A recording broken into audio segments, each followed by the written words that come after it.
Green bean casserole. I start by blanching a pound of green beans, and I season it, as I say, with salt. Now, I didn't use fancy little French green beans. I just used straight up good old American string beans. This is just a quick blanch.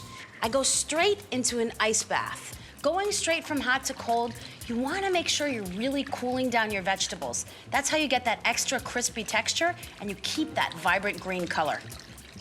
And then I just spread them out to drain them, to get any excess water out of them. Now, there's not only green beans in a green bean casserole, there's also one of my favorite supermarket friends, white button mushrooms. I start with just 12 ounces of cleaned white button mushrooms. And while I slice these, I'll just heat up a tablespoon of butter. Then I just slice up my mushrooms. And then I drop the mushrooms in, and this is nice and easy. Season those mushrooms with a little bit of salt, and to give them a little pizzazz, 2 cloves of garlic, which I'll just grate and drop right into the mushrooms. I'll just let this cook down, and you'll see right away the liquid from the mushrooms will start seeping out. The smell of the garlic with the butter and the mushrooms is just gonna start to really come together. But to give it a little kick, I'm gonna add a teaspoon of Dijon mustard and a teaspoon of cayenne pepper. Sift in 3 tablespoons of flour. It's gonna bring this green bean casserole together and give it nice body. Give it a nice stir.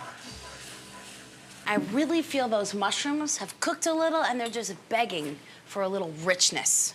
And I've chosen 2 very good weapons, sour cream and heavy cream. Measure out a cup, and maybe a little more because it's Thanksgiving, and drop that right in there. And to top that off, 3/4 of a cup of heavy cream. Okay, so once the sour cream and the cream have had a minute to melt down, I'm gonna add my green beans in. I just love how these green beans just liven this up. I really feel this meal coming together. It's one of those times when I take a little Thanksgiving time out and just make a little garnish to make something extra special.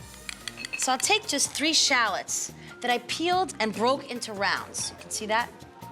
To make them nice and crispy, just drizzle them with a little flour. And to that, for a little panache, a pinch of the cayenne. These crispy little suckers are gonna go on top of our green bean casserole and create that crispy texture. And now, we fry. So I always test one first. And it should come up to the surface, nice and gentle. I love that sound. So you're putting together a green bean casserole. Don't forget those crispy shallots on top, though. That's that finishing touch.